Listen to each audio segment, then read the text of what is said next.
we're here on the south of the Dune du Pilat, in the south of the Gironde, where fires have been raging for over a week. And we're on a site where firefighters and forest ministers are working to build a firewall. So how this works is that, initially there was a lot of trees just behind me. You can see so many engines working now. They've been taking trees out of the ground. They've been, taking the branches off and then just looking at digging up the sand and really creating this huge, broad, 300-meter broad firewall, really. It stretches from the Lake Cazaux all the way to the ocean.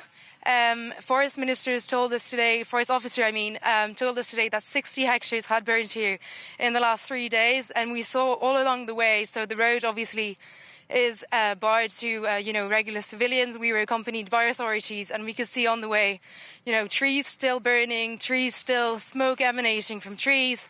Some camping sites completely burned to the ground.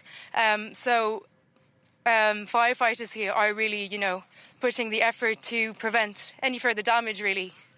And Sophie, the president, meanwhile, is set to visit that region later on Wednesday. What do you think that we can expect from his visit? Yes, President Macron is set to visit the area later today. From what we've heard so far, he's set to arrive around 3 p.m.